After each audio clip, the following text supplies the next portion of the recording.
Hey guys, Battleblood here again. So this time I'll be explaining a little bit about the new title. It is Transcended, as you can see right here. So Transcended, and I know some people didn't get that at first, and typically, I mean, if you've taken like an Eastern Humanities class, which I am right now, you would kind of get what that means right off the bat. But I didn't realize that, and so when I saw that word, I thought I was thinking, wow, Ki, that was pretty deep, um, a really deep title choice. Whereas a lot of other people, or at least some, didn't agree with that, or were kind of curious and wondered like, why would you choose this over supposedly the rumored title, which was heroic, but it's been debunked. Um, and then a lot of, again, like I mentioned, a lot of people are wondering, well, what does transcended mean? And sometimes you would go to the Webster's or something, or a dictionary, and look it up, and it would say, to surpass, or etc. And so they felt like, okay, this is kind of a weak title, but there's actually a little bit more to this, and if you would let me, I would break this down for you. So, if you're not interested, go ahead and just skip the entire video. Just put a stop to it. But if you're wondering like, how can this be such a deep and such a fitting title for level 7, it might even be a fitting title for level 100 eventually. So I don't know if putting it this early on into the game, because as J. Todd Coleman has stated, that there's going to be a few more worlds after this. They already have another 3 planned out. That maybe Transcendent might have been given to us a little bit early, but who knows? Um, there might be even greater titles than this. But let's go ahead, and quit my jabbing right here and just break this down. So the word transcended itself are actually 2 different parts, and they, if you've taken Latin or anything, or if you just happen to know Latin, uh, kudos to you. But it's broken into 2 parts. Trans meaning to go through. So if you think about the word transparent or translucent, transparent, you're able to see through something clearly, and translucent is, I believe, light can be seen through some, that light is not completely reflected or whatever, that you can see a faint glow somewhere. So that word trans means to go through. Now send is, I believe, a direction or a path of something. For example, if you think about ascend or descend, you commonly use those words when you're talking about someone's direction on the stairs, or if you're sorting in alphabetical order, like in Excel or Word. And ascend means, if you're ascending a set of stairs, you're moving up. If you're descending, you're moving in the opposite direction, going downstairs. So transcend is to actually move through something. What that is, it actually relates to, I believe, a mental or a spiritual state, or in this case, maybe even our mentality or our intellect with magic. So how I managed to kind of just draw from that, just from that word transcension, it actually relates to an Eastern philosophy, or at least an Eastern religion, or religions in this case, because it actually does, it primarily comes from Buddhism, which came from Hinduism. So I know maybe some of you are about to yawn right now and like, okay, I don't want to hear about this, which is fine. But again, to really dig deep and figure out, how meaningful this title is, you really have to go that far back. So let's go ahead and just start with some simple examples. I mean, I'm not a professor, so I'm not going to lecture the entire thing, but let's take a look at the differences between Western religions and Eastern religions. Now, Western religions typically have a linear, they believe in a linear format with your life. So for example, you have a beginning, and that eventually you'll have an end. And then in some of those Western religions, you have a soul or an essence within you that, that's basically your spirit. because your body is supposedly, just a shell or a vessel in these kind of worldviews that will move on supposedly to an afterlife in some of these religions. And this afterlife can be a good one or it can be a bad one, depending on the actions in your life. So I mean, you have a beginning and then a final destination, not related to the movie, but you're born, and then you pass away, and your spirit moves on to one of few realms, whatever it is, and that's it's like a line basically. It's a straight line, a beginning point and an end point. But in Eastern religions, you actually have a cyclical or circular path with your life, meaning that you have a beginning, but it doesn't necessarily end right away. It actually moves in a circle, meaning that if you think about a clock, midnight or 12 can represent your birth, and then as you're going through life, you hit childhood at 3 o'clock, teenager or adult at 6, and then elderly at 9, and then your life is completed basically when you pass away. But it's not over yet. That your soul, in Hinduism and Buddhism, your soul doesn't necessarily just move off to a different realm right away, and then you're kind of, you're either forsaken or, that you're trapped in some kind of afterlife. But that you do have I'm not going to explain it thoroughly, or probably not even that correctly, to why this happens, or I can't really explain why the soul would go in a circle like that, but that's what these Eastern religions believe in. And so you're kind of reborn again. But going back to the similarity between the Western and the Eastern religion, that your spirit moves to a certain place based on your actions.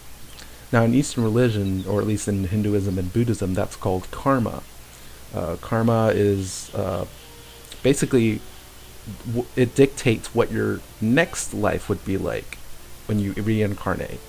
So let's say that I go through life as, let's say, a wizard, and then, I don't know, Jade Oni knocks me out or something.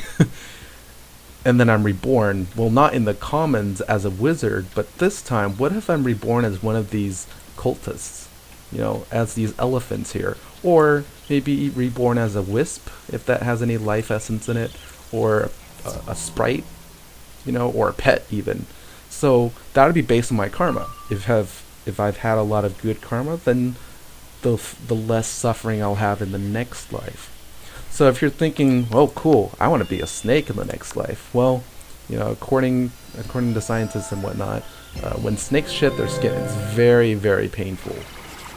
And I've heard, this ties into some religions too, but I'm not going to get too deep into that.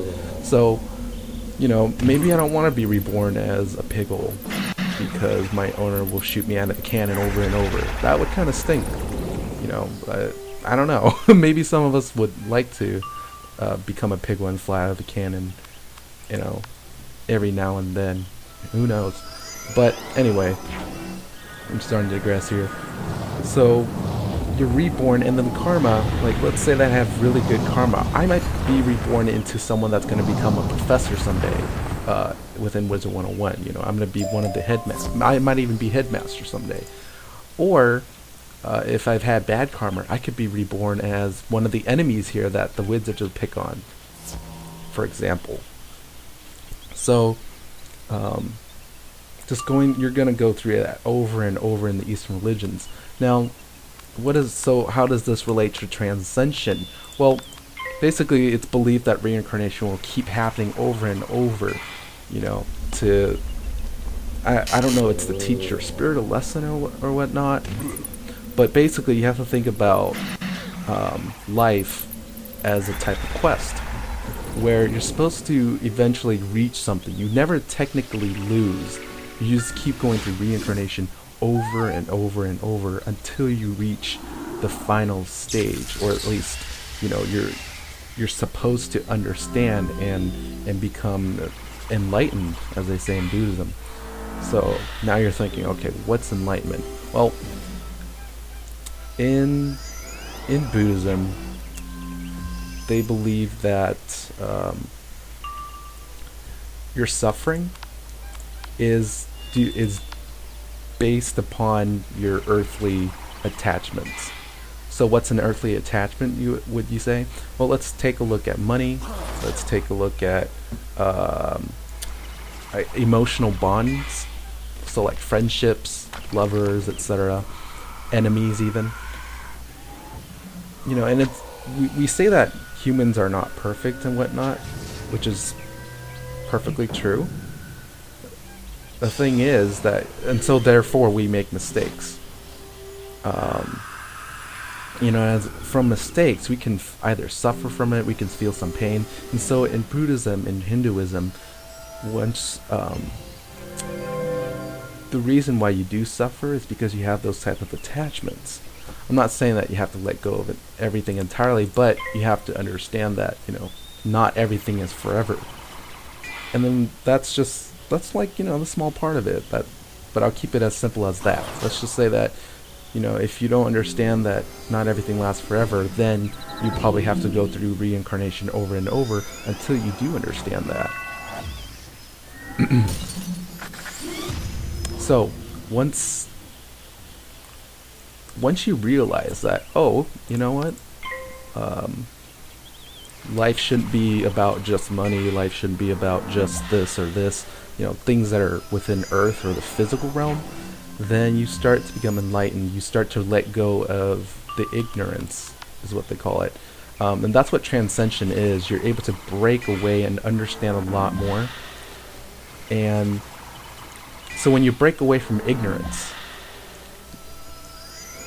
when you start letting go, you know, all these, when you start to understand that, yeah, you're only human, but there's supposedly another step higher, that you can attain a certain mental state or a spiritual state that is even greater than where you're at currently, that you start to transcend, you start to break away from that cycle of reincarnation. So, okay, great. Now you know what that means. That, okay, well, I don't have to go through reincarnation again. I've broken away from repetition. So how does that relate to Wizard? I mean, it's kind of a religious view then. Well, let's think about it this way. In Wizard101, we've surpassed the ways that we've played when we were masters, when we were grandmasters, and when we were legendaries. I mean, think about Wizard101 about a year ago. Before, you know, a lot of cheating bosses really existed, right? The way we've learned to play based on our adventures from Unicorn Way all the way to Dragonspire was to, well, you need a blade up, you need to put up traps, you need a shield to make sure you don't die, heal up a bit, and then attack and kill, right? And so going through, you know, 50 levels of that, it's kind of repetitive almost, that, oh, let's all get faint, right? And then more blades, and then we'll have all the storm wizards hit, you know. All the storms will, or the storm, all the storm wizards will be the main hitters and whatnot. That they're not going to carry any support spells like disarm or cleanse per se. Maybe they'll carry cleanse for themselves, but they'll be the main hitters. They'll be the one that kills the boss and kills all these little units. You know, all we have to do is sit here and put blades on them, put traps on the enemies, and that's it. Done deal. Well, you know, we don't want, I'm guessing that KI, and I'm sure we as players don't want to just think of Wizard101 as something that simple, right? You know, now if you look at the game with all these cheating bosses, from Briskbeat's Tower to the Warehouse to Waterworks to the Tower of the Elephant, and even some of the bosses within Wintertusk and Zafaria here, that when they start to cheat, that it's no longer within that repetition or that cycle of just blading, trapping, and hitting, right? That there are a few more steps that you have to take before you can really defeat an instance or a boss itself. And so, in a way, we've kind of evolved as players. We're no longer thinking about, like I said, the blades and the traps and the hitting, but now we're thinking, okay, if we do this, then this boss will react in a certain way that requires us to perform a different type of move. And so, more and more, we're starting to see that, oh, Pierce has become more useful, Steel Ward and Steel Ward for those 90% tower shields. Dispels to stop, smoke screen from the Tower of the Elephant, from that Minotaur. That we have Melt for Astrius, who likes to put up that tower shield at intervals and bring back all his allies and whatnot. So now that we're no longer just and some of the bosses, actually, going back to the blade trap and hit example, some of these bosses remove the blades, like in the Waterworks, or completely remove the traps, like in Brisk Breeze.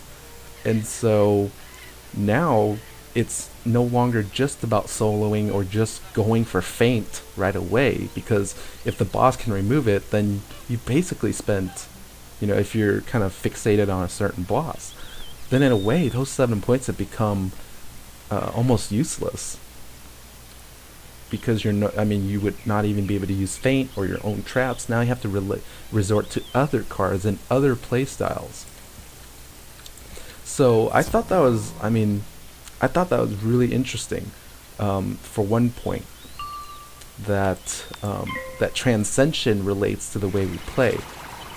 Now at the same time, there's also a social kind of transcension, in that, like I said, it's no longer, with the way that the worlds are looking, and with the certain drop rates, especially in Celestia, which takes you 13 fights just to collect 3 of whatever it is, 3 books or scrolls or scales. That it seems that Wizard101 is becoming a little bit more social. And I understand if you've read the Gamma Sutra article that they wrote with in an interview with J Todd, that he explains that KingsOut wants to lead Wizard101 into a more kind of like a social game, where it's not just about logging in and just playing right away, but it's also that you can relate to other people in the game. It is an MMO, so you're bound to create some friendships that could be lasting, or could be they could be your acquaintances. They don't have to be that serious. But at the same, technically in the game, you're having to play with your teammates more often, or at least play with at least 2 wizards to help combo and whatnot. So again, for example, if I went into the Tower of the Elephant, I don't know how well I can really solo that. My accuracy is not that great, and if I sacrifice accuracy for resistance to make sure I survive and stay in there better, if I go for the accuracy, then I'll have to sacrifice that resistance. So I won't be able to survive those hits if, with 4 monsters beating down me. I'm sure I can. I am sure that eventually I can solo it someday, but as of right now, perhaps not. At level 60, that is, with the current spells that we have. And so,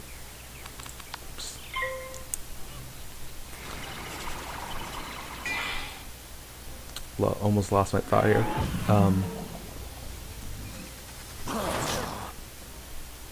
So I do have to relate on some teammates, maybe to heal me, maybe to hit for me, because otherwise I'll be using all of my pips trying to stop the Minotaur from casting his smokescreen, from casting his earthquakes, stop the death guy from casting his skeletal dragon, prevent the piggies from hitting me. That there's a lot of functions that just cannot at this time be taken on by just one wizard. And so in a way, we kind of not necessarily been forced, but we've realized that, hey, teamwork is much more important now, that the Storm Wizards can't just claim the bosses as their own.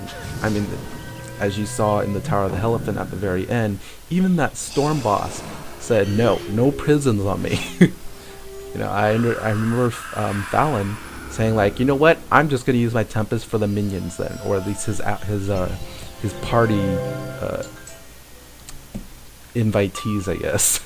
his party attendants. that she could not hit the boss. And so, you start to have to develop some teamwork or some understanding of it at least.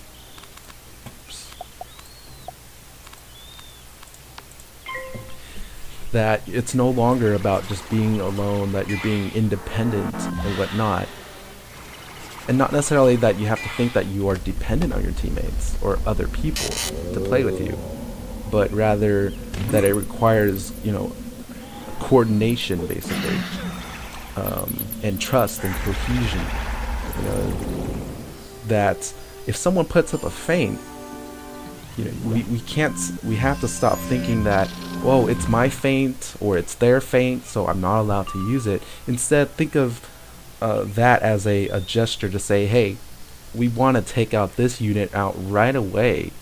So if anyone happens to have a hit that can knock these guys out and decrease the number of animations from the enemy and therefore decrease our time within that battle, then go for it, right? So, for example, I'm fighting here alone, and I would love for a teammate to be able to hit with me, but instead I'm having to blade up and get enough in there so that I don't have to use Blizzard twice, or that I don't take as much damage. And so if I had a full team, 4 wizards with me, and if I didn't critical or had 2 blade right now, that we would all be able to probably smack them down in the first turn or the second turn. Whereas this one, I have, aside from just having to talk about this, that I do require, 2 extra turns than normal in order to complete the quest, or just get out of the battle itself. So in a way, we've transcended away from just the solo mind, and coming from a soloist myself, I know that in a lot of RPGs that I've played in the past, I didn't really trust a lot of people. I didn't trust, I've made friends on the friends list and stuff, but it didn't really go beyond just the gaming world itself. They were friends. Sometimes we used each other.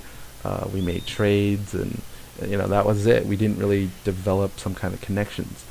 Whereas in Wizard101, that's been very different for me. And that's kudos to the community that we have. It's a really great community if you know where to look. But then at the same time, it's not like at first I did have that solo mentality. And it's kind of a funny story that with Ronan, one of my TPC teammates, that I didn't used to trust him, and it's not because he was shady or anything, but it was just that mentality that I've carried on from game to game. And I'm thinking, you know what, I can do this on my own. I'm going to develop my own income, develop my own techniques, and if anyone wants to help me, they probably have something in it for them, aside, from just the gold or the loot itself.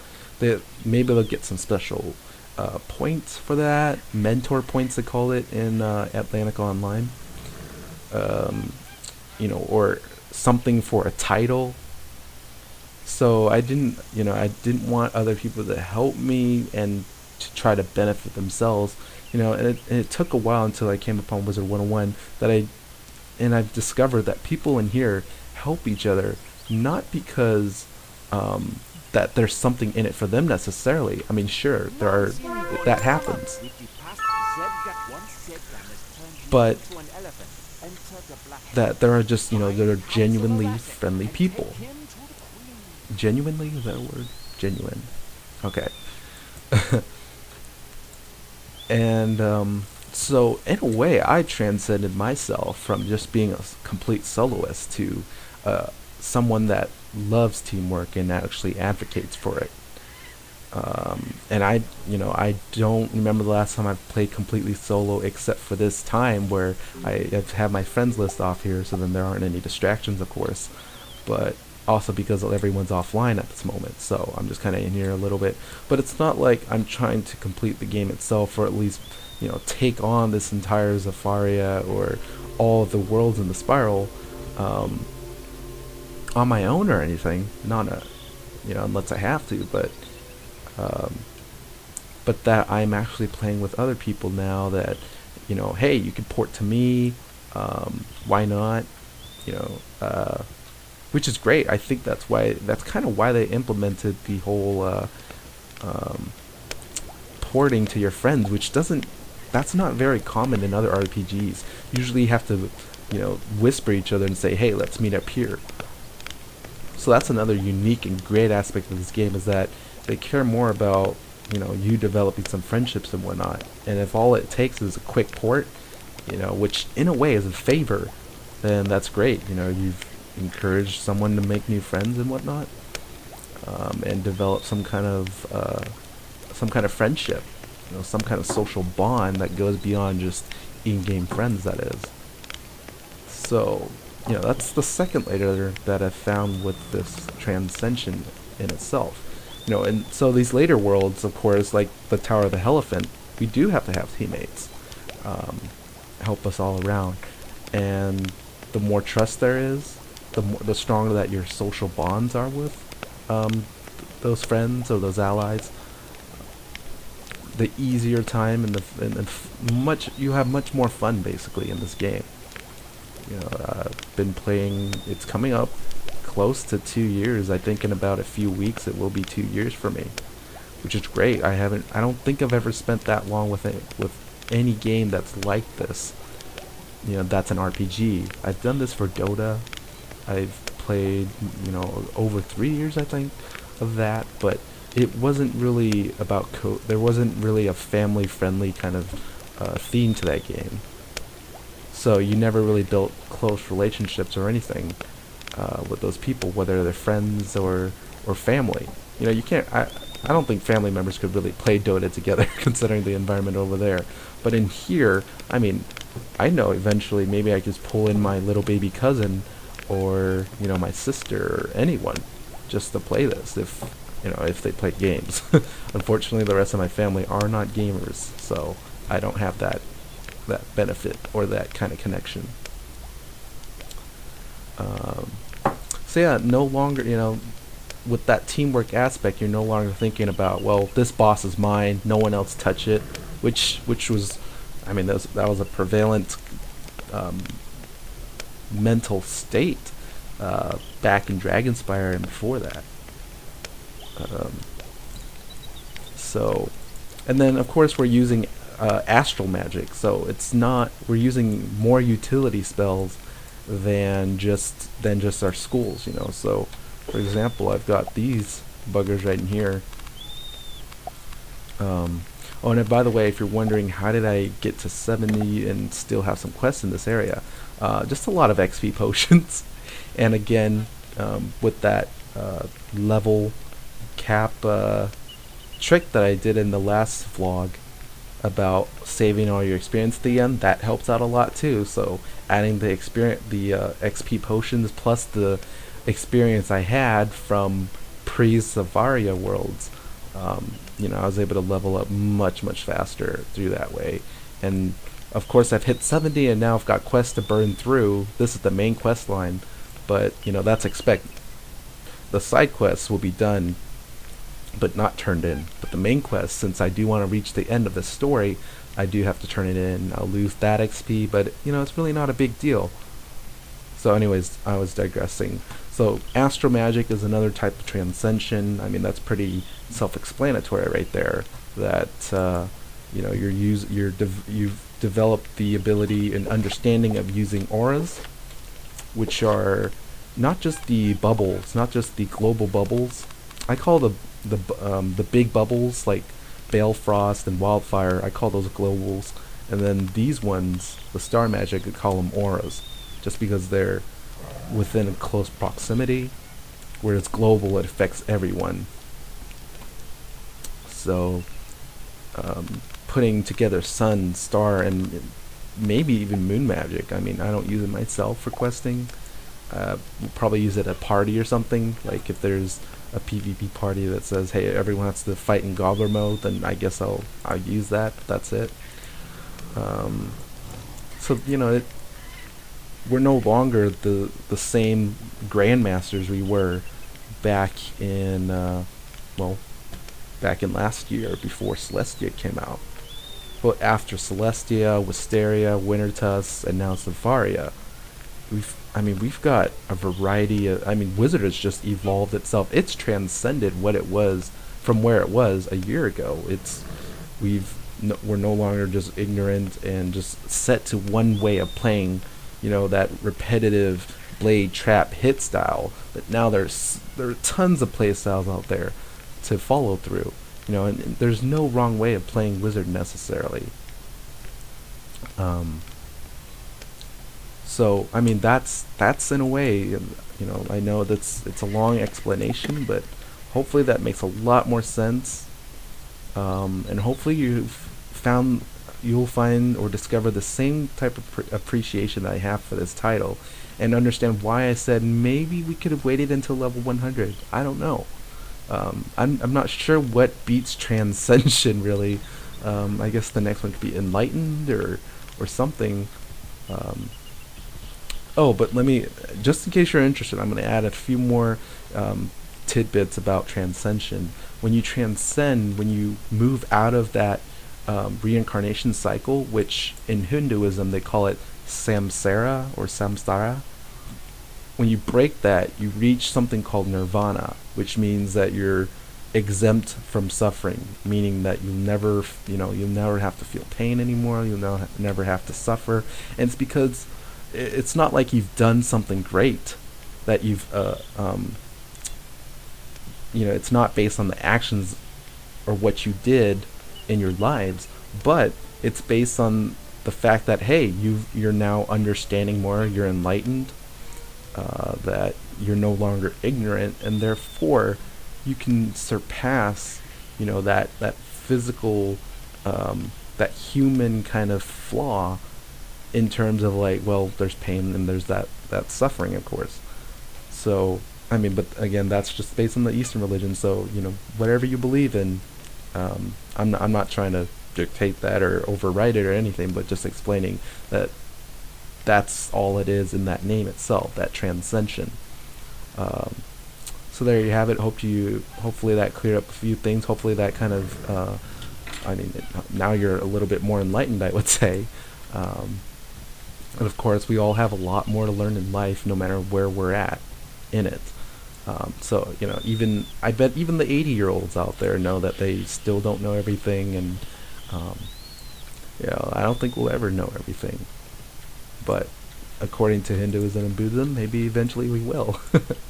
So yeah, that's pretty much. I mean, I'm looking at the time right now. That's pretty much 30 minutes that I've condensed, a couple of weeks of classes into this little short segment, and actually relating it to the game itself. I mean, I think that's, I don't know, I'm kind of crazy apparently. But yeah, hopefully you enjoyed that. Let's see. Oh, I do have to bring up something about the pet feeding form that I sent out there, the pet buffet survey. Some of you filled that out. Thank you very much for that. We've come to the conclusion that if you're expecting your pet to gain any experience, that most likely it has to be a crown item, and not only that, it has to be one of those very rare ones. So it could either be the holiday items, like the Halloween masks from Christmas, the pumpkin heads, or the wands, or it has to be maybe some of those rare crown items from the Wyvern's Horde pack, or any of those gambling packs. So I noticed that my Green Warden's level 60 gear tends to give me either nothing because of a bug, or it gives me like 4 experience, whoop-de-doo. So if you happen to have a lot of those packs bought before, and you happen to keep all that gear, that's good news. You can start trying to feed your pet some of those. Maybe they'll give you 4 experience each time, which is a perfect game in 1 second, in less than a second, right as you feed your pet 4 experience. But when I fed it some of the lower level crowns gear, like if it's meant for level 10s or 15s, most of the time it's gold. I mean, I think there's a small chance that experience they come out, but not as much. So so I mean, that's what we've managed to figure out with that. So thanks guys for those of you who participated. I know in the Petnome Project we're starting to incorporate international pets. So for example, there's the Carnation Pixie that's coming out over in Canada. It's kind of like a, if you think about a pixie, but it's all purple. That's coming out there. It seems to be exclusive just to just to Canada. I know there's the Eanthine, Eanthine, Eanthine. Anyways, it's like that ghost or that specter that's dropped from the Plaza of Conquest, the Eothine Spectre. So there's an Eothine Hound that's it's all purple basically, and I'm sure some of you might have seen that in game, in the live game. So, I mean, I figure, you know what? Eventually, there's going to be some, even if a pet is exclusive for one type of country, that there, it doesn't rule out the possibility of there being some kind of breeding going on, and so some of those pets will, of course, will pick up some of those pets in the U.S. just by hatching. That I figure, you know what, maybe some Canadians will purchase some of these gift cards for some Americans, and therefore some Americans may have the first generation of those pets. So I figured Petnome might as well just cater to that end too. And we're actually looking it over into the UK and Australia and New Zealand, and seeing if we can also be a resource of that. So if anyone out there is an international player or is basically not a player of the US, please let me know, and maybe we can, if you can send me a message or leave a comment below this video, we can sort of get in touch and see if we can get some more intel through some communication. I think that'd be kind of neat to to incorporate other pets that aren't seen initially through the US and whatnot. So it's kind of cool that Wizards is expanding internationally, and maybe some of those players with the Eastern religious philosophies will appreciate this as much as it is. And it's kind of interesting that they chose, again, Transcended. Not a lot of people felt that this was necessary, that this even related to the African theme of Zafaria. But I think it's a great title in itself. I'm glad to have it. I don't mind the word itself right here. I would say it's much better than heroic, because even heroes can eventually turn bad, or they still have those flaws and whatnot. And legendary doesn't necessarily have a positive connotation necessarily. So I'm really digging the title, but that's just me. So anyways, thanks for all your time. Hope you enjoyed this little vlog right here. Hope you picked up something. And for those of you like in high school or middle school, hopefully you picked up something that'll stick with you for a while, especially if those SATs and tests and all that. So anyways, hope to see you guys in the spiral. Please have a great day, and we'll see you later. Peace.